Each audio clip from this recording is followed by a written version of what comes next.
Welcome back, everybody, to Ty's Picks. I welcome you into the beginning of a lovely Week 4 in college football. We got some interesting matchups this week. Some of them not so interesting, but before we get into that, I want to take a second and thank everybody that clicked on the video. I appreciate it. It means a lot. Friendly reminder, I'm not sponsored by anybody. These are my opinions alone. I just watch the games. I tell you what I think. I tell you what I think of the next week's matchups. Last week we did pretty good, actually. We hit at about 75% success rate. So hoping for some similar success this week. If I leave out any teams or matchups you wanted to see, leave a comment below. Let me know what team you wanted to see, and I'll make sure I get a response to you. But I want you to know that all of the bets that I'm showing here from ESPN Bet, it was just easier for me to look at it on the computer like that. And when I was doing all my, investigative journalism on all these teams and stuff like that. But these are all from Wednesday evening. I have some personal stuff going on. Got to record this video, get it out a little earlier than usual. But, yeah, with that being said, let's get into it. Friday night matchup. The Fighting Illini traveling to Nebraska. They're going to be playing under the lights. My biggest thoughts here, okay, Illinois are always a team that have upset potential. Some seasons they go 4-8. Some seasons they go 8-4. Sometimes it's somewhere in between. But they'll always be competitive in at least one or two big games against ranked opponents. Right? We already saw that this season with Kansas. They gotta win there. Do they pull off an upset here? I don't think so. I actually think Nebraska covers here, and I'd say that the game goes over 42.5. With that being said, this Dylan Raiola kid, oh my God, I don't understand his desire to become Patrick Mahomes. Like, I get it. He's a great quarterback, and you want to model your game after him, and that's not a bad thing. But to go as far as the haircut, the facial hair, the sunglasses, jersey number, pregame warm-up routine, like, at some point it gets corny, right? Like, at some point we have to make the analogous here to the Jason Tatum, Kobe Bryant stuff. It's like, dude, come on, man. This is like, yeah, I get what you're trying to do, but this is just ridiculous at this point. Like, I see the vision, but the execution makes him look like a fucking loser. Anyway, hopping off the train. The kid can ball, but I want him to form some identity of his own, right? Like, you can't just be Patrick Mahomes in college football. Like, that's not going to translate to the next level. Anyway, I wrote a comment here. What's next? Having some look-alike on the sideline, doing some dumbass TikToks. But anyway, moving on. Yeah, I think, like I said again, I'll just repeat this. Nebraska covers, and I think the game goes over 42.5. Moving on, another heavyweight matchup this week. We've got Tennessee traveling to Norman, taking on the Oklahoma Sooners. This should be the game of the week. I mean, Oklahoma comes in a 7-point dog at home in prime time in a conference matchup under the lights in Norman. This place is going to be electric. It's going to be loud. We're going to be in for a great game. And this game's going to have big implications in the college football playoff coming down, to the end of the season, right? We could come to the end of the season and say, hey, remember this game? Like, this game's going to be important to look at, right? Just for seeding, positionally, who's at the top of the division, how many wins do you have, that kind of thing. With that being said, Tennessee bring in a high-powered offense behind Nico Iamaleava. I think I got that like 90% of the way right. These guys got weapons all over offense, and their defense on the other end is the real deal as well. I mean, they got probably the best D-line in the country. This is going to be an interesting test for an Oklahoma team that looked to struggle with Houston. Jackson Arnold, we know the kid's good, but I mean, like, this is going to be the Patrick Mahomes Baker Mayfield matchup, right? With him and Nico Iamaleava. I think Nico clears him. I don't think it's even close. I think this is going to be a 2-score win for Tennessee on the road, cementing their place as a top team in the country. Yeah, that's all I got there. Utah versus Oklahoma State. Look, this game's going to be interesting, okay? This is I from everything I've seen online, right, everybody's talking about how old the quarterbacks are, right? You got Cam Rising, who's 25. What's the guy's name over at Oklahoma State? I can't remember the name off the top of my head. He's 24, right? These guys have been around for a long time. Oklahoma State favored at home. I like Utah on the road, Cam Rising. I'm bought into this Cam Rising stock, man. I think Oklahoma State definitely didn't look great against Arkansas. They're beatable. I think, yeah, I'm going to take Utah here. I'm going to take them. I'm going to take a money line, actually, because, a field goal, like, what's the difference there? I think they win this game outright. And Oklahoma State, what they put up on film against Arkansas didn't look great. Arkansas beat themselves, so hopefully Utah finds a way to exploit that. This game's going to be interesting. I'm going to come back to this one and maybe regret that pick, but I'm going to take Utah on the road to get an upset. Moving on to NC State taking on Clemson. They go into Death Valley, okay, and NC State didn't look great against Tennessee. Actually, they didn't look good at all. But like the Fighting Illini, this NC State team, they're on par for like one upset a season at least, right? And we could possibly see one here. Now, as far as Clemson goes, they played an App State team that is also that like we upset teams kind of vibe, right? But Clemson handled business. They got a huge win. I think Clemson have something to prove after that loss to Georgia.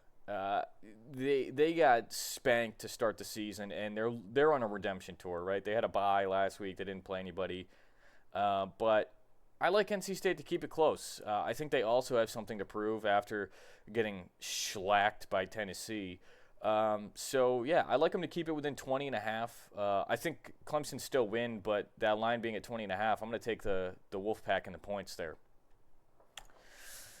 Oh, my God. Just warning straight away. This matchup, both these teams are 1-2. They only have wins over bad teams.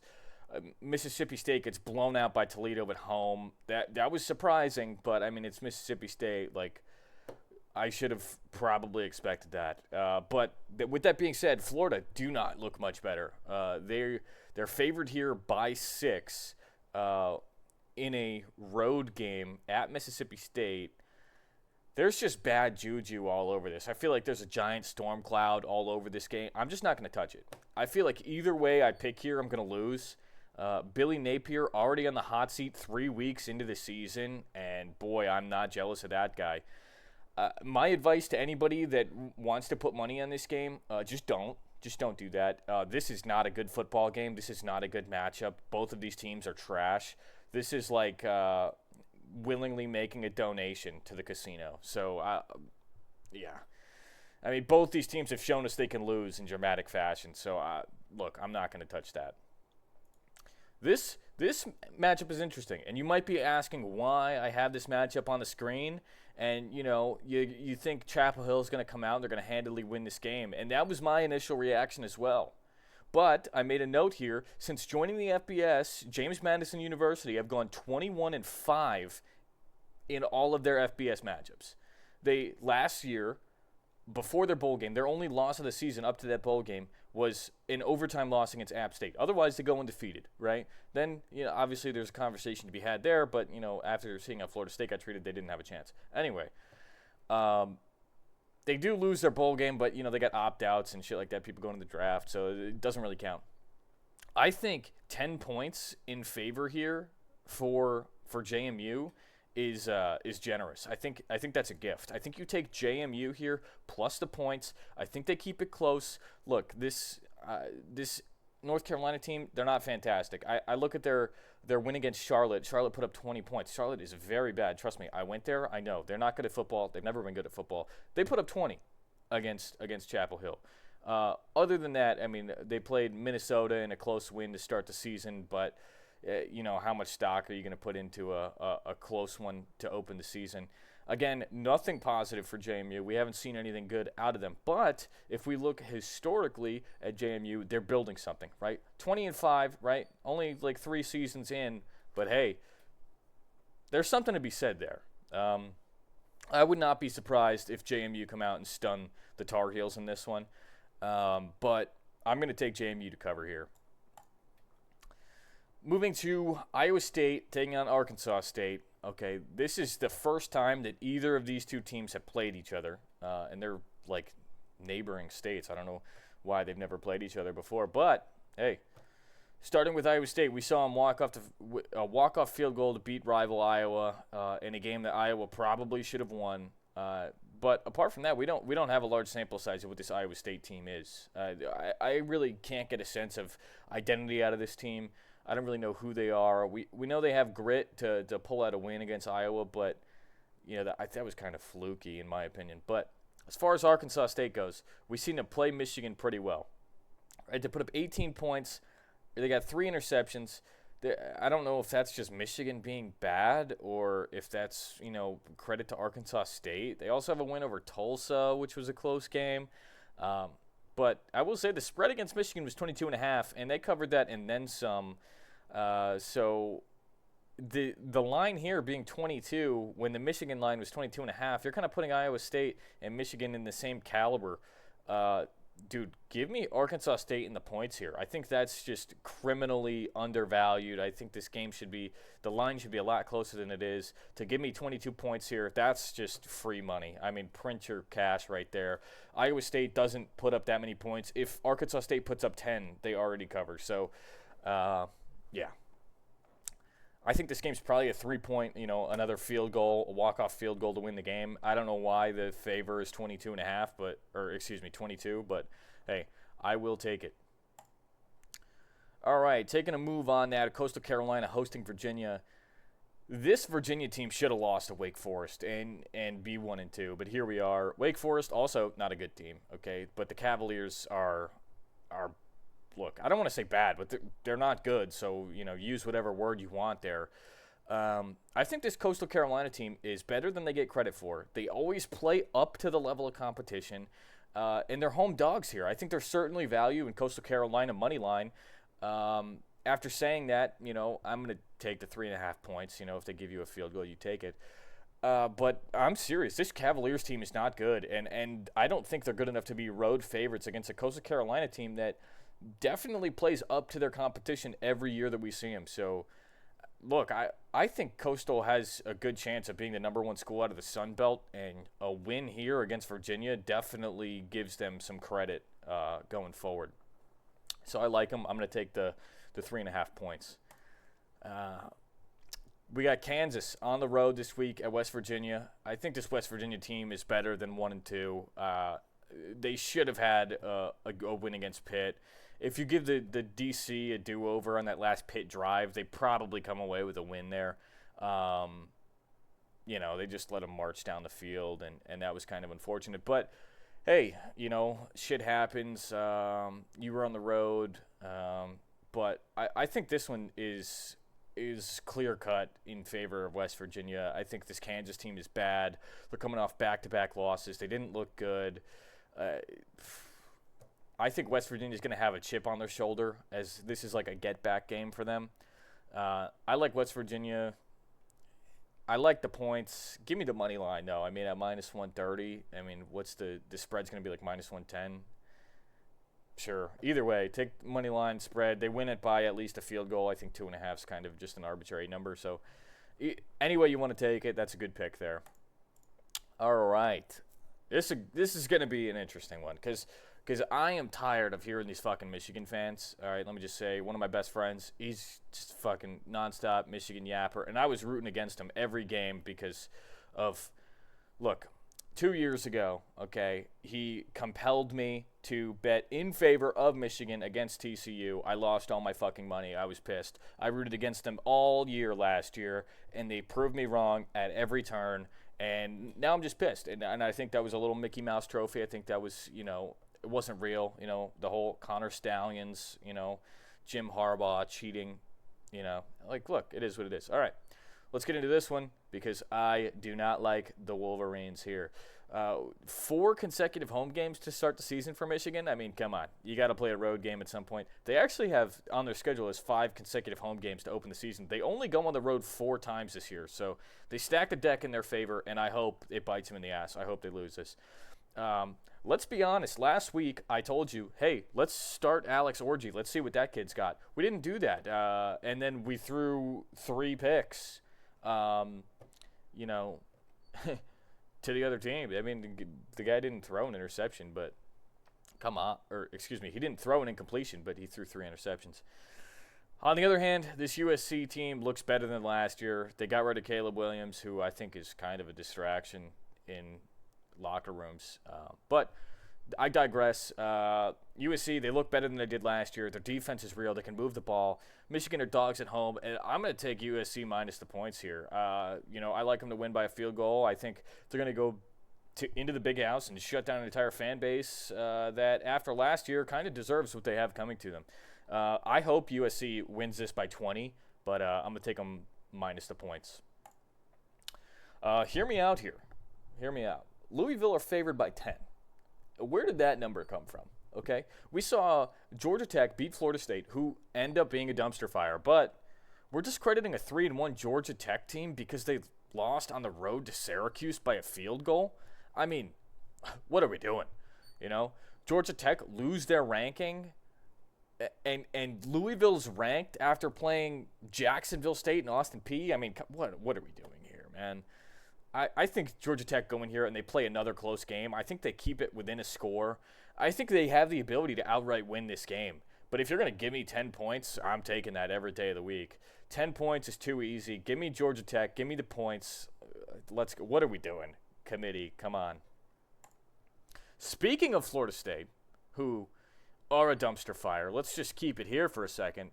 Cal wins this. Straight up. Book it. Cal, money line. They win this game. Until 3-2-1 Knowles eats that dog shit out of a red Solo cup with a spoon, we're fading Florida State. I don't care. I'm fading them the entire way. This team is not – they're just bad. They're just bad. And I'm not doing this for the meme of, oh, there's a curse or whatever. No. This has actual substantial credibility here. Cal went in on the road against Auburn and shocked them at home against an SEC opponent, right? And I think they're going to do the same thing here. This team, this Florida State team, is in shambles. They're already, the fan base is looking to the Florida Gators game at the end of the season as their hope, as long as we win that one, right? DJU has proven that he's not the guy, and honestly, he should have won in the draft last year because he hurt his draft stock so much just in the first 3 games of this year. At this point, he's probably going undrafted. Cal has the ability to drive the ball and look good doing it. They have a decent defense on the backside. I think this Florida State team just doesn't have they don't have heart. They don't have team chemistry. They're not together. They don't have this hard-nosed attitude of being a brotherhood that's going to go out and win on Saturdays. And I know I'm not alone in thinking that. I think the line actually flips here before Saturday, and Cal end up as the favorites to win this game. But yeah, I'm taking Cal, money line, book it. I have no trust in this Florida State team. All right, we're going to do a quick rundown here, some throwaway games, okay? Some ranked teams, some unranked teams, matchups that I thought were worth talking about, but I didn't want to take the time to make a giant graphic for each one. Okay, we got Ohio State favored by 45.5 at home. 40 is a lot of points. I'd wait to bet this until halftime. Maybe you get better odds live betting. Ohio State is going to win this game. The question is by how much. Kent State travels to Happy Valley this weekend, presumably starting their season 0-4. They've been outscored this season 149-41 through 3 games. The Nittany Lions win this one here.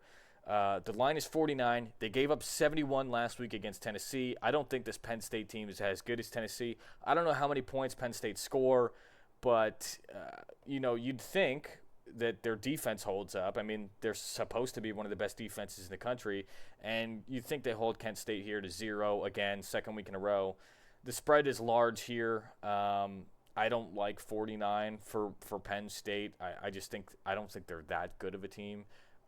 Certainly Tennessee, 49 is justified, but this Penn State team, they've kind of looked rough at some points this season. Again, this is another game that I'd wait till halftime to throw your money around because the line's going to look a lot different after one half of football in this game. UCLA going into Death Valley, 3:30 kickoff, not a night game. Expected to be hot. It's supposed to be partly cloudy, high of 94. It's going to be a scorcher. It's going to be hot. The humidity is going to be high. LSU currently favored to win by 24. I think that's fair. The line opened up at 22.5, so public sentiment says they cover. I like them to cover 24. I don't really know what this UCLA team is after losing to the University of Indiana last week.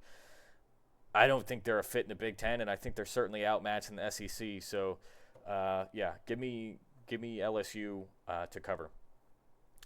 Moving on, we got Northern Illinois taking on Buffalo at home. The only reason I threw this game on here is because it's a ranked team. I don't like this game. I don't care about this game. NIU, they look okay. They're favored by 14, but I'm not giving you a pick here. Who the fuck knows? I pick it one way, it's going to go the other way, so I'm just not going to pick. I'm going to abstain. We'll see what happens. I don't think NIU were good enough to be ranked at 23, but, who knows? Maybe I'm wrong in saying that. All right, time for some upset picks here. I'm taking the Razorbacks to win on the road against Auburn. I like what I saw from the Razorbacks against Oklahoma State. They shot themselves in the foot on multiple occasions. If they clean that up, they are a very, very good team that has the ability to be ranked. I don't know why they're not after the performance against Oklahoma State. I mean, I know they had some turnovers and it didn't look fantastic, but hear me out. By the end of the season, this will probably be a ranked team. And then the other side, Auburn lose at home to Cal. So I like my odds here. The spread is 3 points, but I'm going to take Arkansas money line here at home. And sticking with the theme of road dogs, I'm going to pick another one here. Rutgers on the road at Virginia Tech. This is a meh Tech team. They lost bad to Vandy to start the season. I think the Scarlet Knights got a big opportunity to prove themselves this year, and let's see if they can get it done on the road. I got Rutgers money line here, and I think there's a genuine chance that they come away with a win on the road there.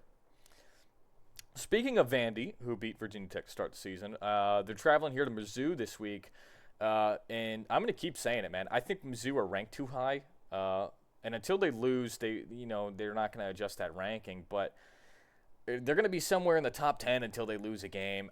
I think they played a close one against Boston College. I think when they play real competition, this team's going to fold.